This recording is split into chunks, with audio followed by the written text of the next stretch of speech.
So your girl has experience in both the homeowner insurance industry and the auto insurance industry. So if you're looking to get into insurance, you might be wondering what's the difference, what are the pros and cons, and I'm here to help you with that.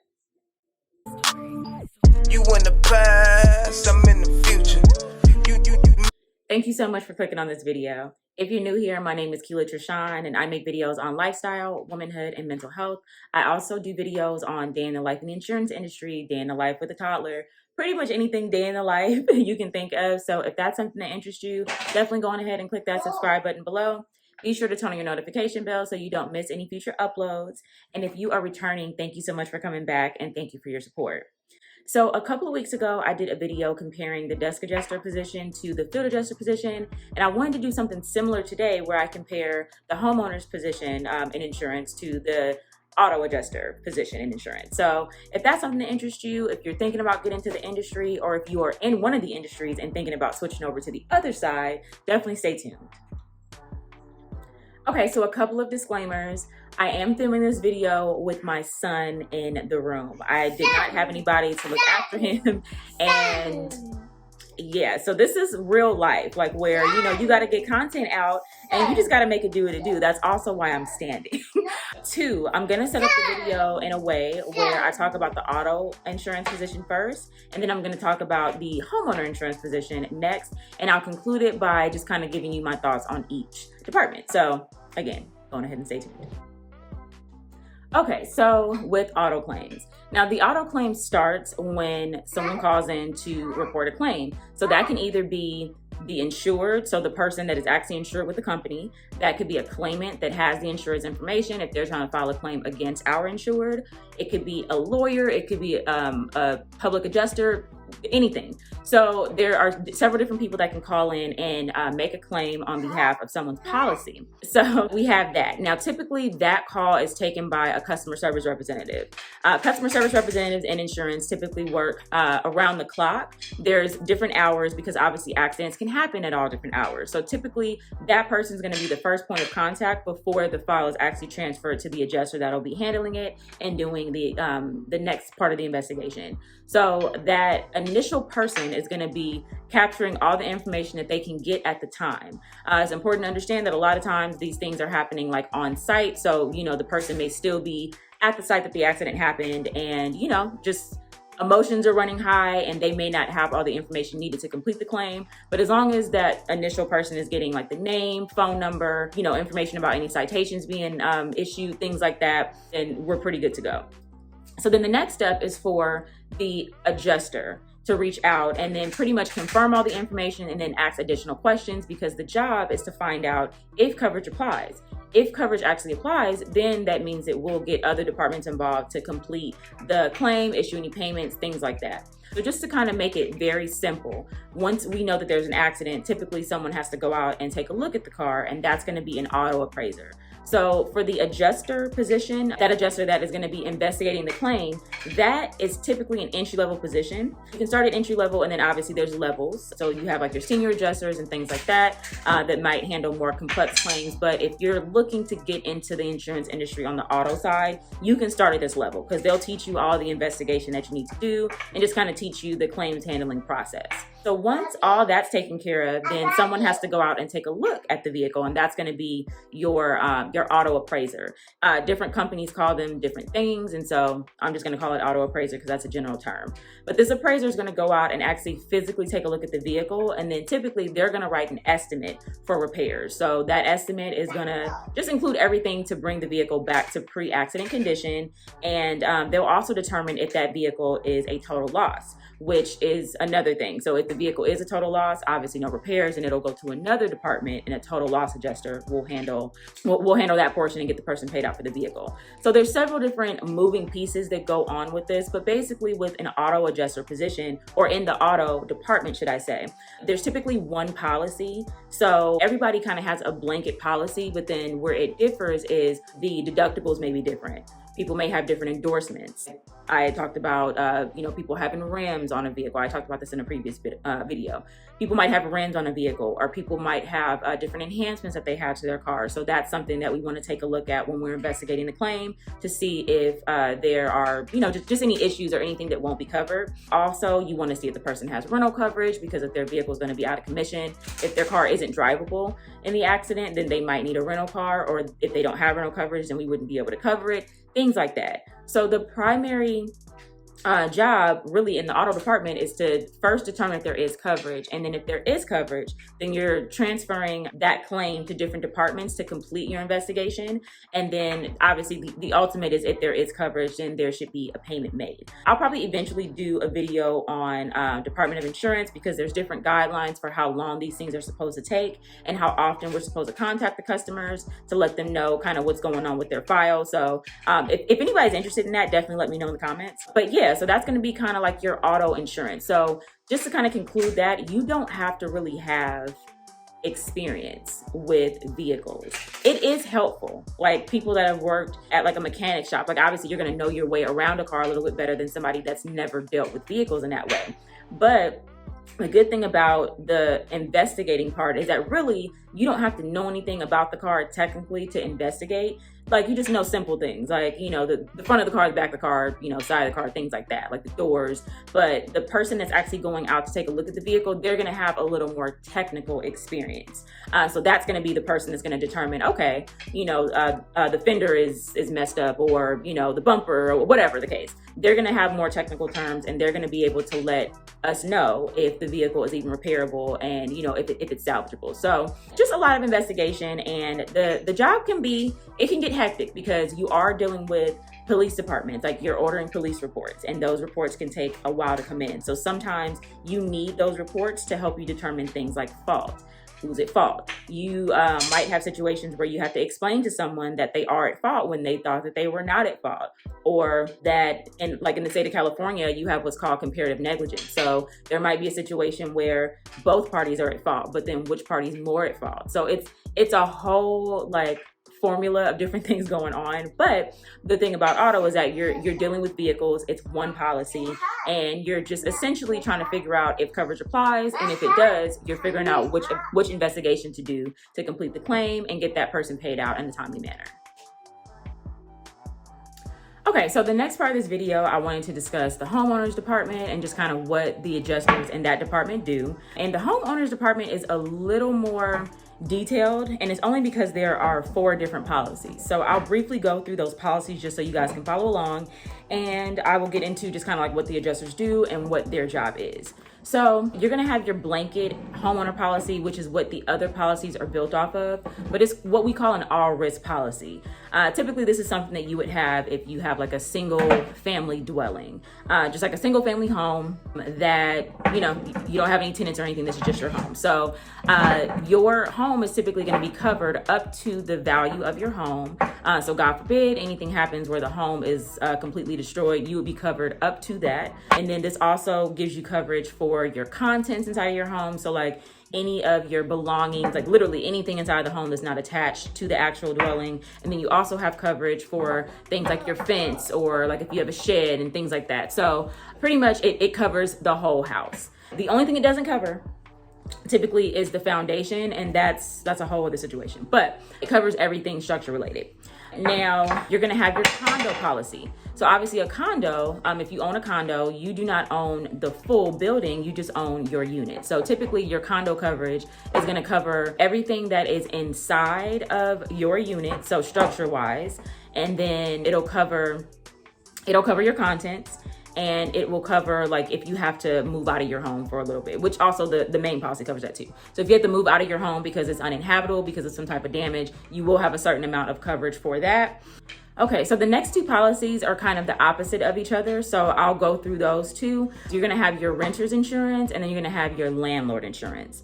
So the renter's insurance, if you're a renter, I'm a renter. So I live in an apartment, and obviously I don't own the building, but I do own everything that is inside of the home. So renter's insurance would protect me if anything happens to my contents. So if anything happens to just anything that we purchase, any of our furnishings and stuff like that, renter's insurance will cover us up to our limits on that policy. Now, the landlord policy, if a landlord has this insurance, which they should, but basically what that would cover is the structure. So it would cover the actual property because that landlord owns the property, but it won't cover the contents unless it's something that they provided for the person. So for example, you have some places that come with like a refrigerator, or they come with a stove. So it'll cover that because it's the landlord's property, but anything that belongs to the tenant, it's not going to cover that because that's not what the coverage is for. So just kind of so you know how those work. So basically with the homeowner's adjusters, what they're doing is the exact same thing, but just on the homeowner side. So part of their job is going to figure out what type of policy do you have, because we need to see if we have coverage for this. So if let's just say like a tenant is calling, so a renter is calling asking for, repairs on like any structure portion, their policy wouldn't have coverage for that because that policy only covers contents, if that makes sense. So part of the adjuster's job is to figure out, okay, well, what policy do you have? What happened? Like, why are you filing a claim? And just figuring out if there's actually coverage for it. Now, sometimes in that department, they can kind of do this investigation over the phone or through email, just by sending photos or, sending over like a contents list or something. But other times, if they actually need somebody to go out, that's where that field adjuster will come in, and that field adjuster is going to have more technical experience. So same thing where if you are like an entry-level adjuster, you can do the job as far as investigating and gathering information. But if you don't know about like the structure, if you don't know how to write an estimate, that's going to go to somebody that actually has that skill. And that's also something that you would be trained for if you wanted to go to one of those positions. The good thing about insurance is that you can move up. So you can start entry level, and then they'll train you to do these other positions. So if the person needs to go out, or if someone needs to go out and take a look at the property to find out what's going on, or to like actually gather information on site, then what will happen is it'll be assigned to a field rep. So that field rep will actually make an appointment with the customer, go out and take a look at the damages, and then determine if there is coverage on the policy. There are several different investigations that could go on with this, and that honestly is a whole other video. But basically, it's up to the inside adjuster, which would be the person that's initially taking the claim, and the field adjuster to figure out what types of investigations need to be done to complete the investigation. And then once they determine that coverage can be afforded to the person, then that's when estimates are completed, and then that's when we start issuing out payments. Payments can be issued out from the field rep, or they can be issued out from the adjuster that initially takes the call. It just all depends on the claim and the details of the claim. So that one, again, can be just a little trickier because you're dealing with different types of homes, you're dealing with different types of materials, you're dealing with different types of situations. Like, it's not a one size fits all. So with your experience, you start to determine what type of investigation needs to be done based on what you're hearing. And then also you have to not necessarily memorize the policy, but you do need to be familiar enough with the policies to know where to look for information. You need to kind of determine right away if you need to afford coverage or if you need to decline the claim. And if you need to decline the claim, you want to do that as soon as possible so it's not lingering. Because unfortunately, that all can affect your customer service, not only in homeowners, but also in auto.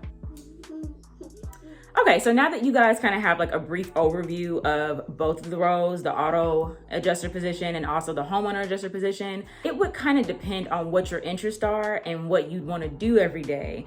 That would determine which path would be best for you. So what I can say is that auto insurance in theory is a little easier only because, again, you're dealing with one policy, and although there are like thousands of different cars, there's only so many different moving pieces to vehicles. Like there's like every car has a bumper, every car has a fender, every car has doors and the grill and all that stuff. Every car has those pieces. So once you are up and running, like you kind of know like just the different parts. And I feel like honestly it's a little easier to estimate vehicles. Now the difficulty can come in like when you're dealing with shops, because part of your job is like negotiating with shops and negotiating with different vendors that assist with the vehicle. So that part can be difficult sometimes, but as far as the actual job, it's really not that hard. And to be honest, in either position that you do, I feel like you probably would be good to go within about 6 months to a year of doing the role. Not saying that you're going to be like this expert, but you'll know enough to be able to kind of do your job for the most part on your own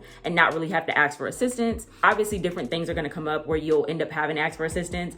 I've been doing this for 7 years, and sometimes things still come up where I'm like, I've never seen this before. But for the most part, even when I come across those things, like I've seen so many things that I'm able to navigate it. So if you're looking for something that's maybe a little bit easier to grasp, then auto insurance might be for you. Now with homeowner insurance, the reason why it's difficult is because there are so many moving pieces to homes, and every home is different. Every material is different. Like, I don't know, somebody could have wood floors, but there's so many different types of wood. There's so many different types of vinyl. There's so many different types of just everything. Even with drywall, there's different thicknesses and stuff like that. So it's a lot that goes into it. And especially like the field role, I told you guys this before, the field role kicked my behind. Okay, like you are not going to be super comfortable in that role. Like if you're actually going out doing the technical part of like homeowners insurance, where you're going out to actually take a look at the homes and estimate, you're not going to be fully comfortable in that job for about 1.5 to 2 years. And people think that that's an exaggeration, but you really truly don't like get comfortable, because it's a lot. Like it is a lot. You're gonna go through so much trial and error. You're gonna have so many questions. And honestly, the biggest thing for that role is just having a good manager, a good training team, and a good overall team. Because there's gonna be senior adjusters you can reach out to, but you really want to be in a situation where you're comfortable with your manager, because a lot of times they can kind of make or break your experience. I've talked about it before. My manager kind of broke my experience with that particular job, but I did stick it out. So it got to a point where I knew what I was doing. So I didn't have to necessarily reach out to her a lot, but I did have to reach out for approvals on certain things that only a manager could do and stuff like that. So I would say if you are just kind of like, if you're open to learning all the time, if like you're looking for like a career, you can have a career in auto insurance, but I do think that, just my personal opinion and just what I've seen, I feel like you have the opportunity to make a little more quicker in homeowners insurance, just because of how detailed the job is. So it just kind of all depends on what you want to do, and you have to be comfortable, because I'm also big on, all money's not good money. So if you feel like that position would be something that would just completely stress you out, like you're dealing with customers that have, issues with their homes. And I feel like sometimes that can be a little more of an intimate situation than with a vehicle. This is where someone lays their head. So you're going to have complex situations, and you're going to have to be very empathetic. And also, people, just like with vehicles where people think that their cars are worth more, you're going to have situations in a home where someone purchased some type of special wallpaper, and what you're offering they don't think is enough, but you're looking at it, and with your expertise that it's enough. So it's like having those conversations and getting people to understand that you're not trying to gyp them, you're simply trying to make them whole. It can be tough. So I guess thank you, honey. My thought process on it is, again, it's a personality thing. I think for me, when I first came over to the homeowners department, I was thinking like, what the F did I get myself into? But then now looking back and just now knowing both roles very well, I could be comfortable in either. It's really just about confidence and just knowing what you're doing. Once you know what you're doing, you'll be fine really in any position. So yeah, I definitely hope that information helped. I don't feel like I even scratched the surface, because I didn't want to make this video too long. But if there's anything that you want to know specifically about either the homeowner's role or the auto adjuster role, and even different like jobs within those roles, I kind of concentrated on the inside adjuster versus like field adjuster for those roles, just because typically that's like how it would go. But there are other departments that would get involved. So if you have questions on any of that, or just are curious, feel free to leave me a comment below, and I'll answer it to the best of my ability. If it's something that is super detailed, okay, honey. If it's something that's super detailed, then I may just make a whole other video on it. But definitely just want to kind of give you some ideas, because I do get questions on just like the adjuster role and working in insurance. And so I wanted wanted to kind of just do that comparison for you guys to make it easier if you're thinking about going into the industry. So if you enjoyed this video, definitely go on ahead and give me a thumbs up. It really helps with the YouTube algorithm, and it also lets me know that you're wanting me to make more content like this. And you know, I listen to the people, okay? So if you want it, I'll give it to you. If you haven't already subscribed, definitely go on ahead and click that subscribe button below. Be sure to turn on your notifications so you don't miss any uploads. And with that being said, you guys have an amazing day, and I will see you next time. You in the past, I'm in the future.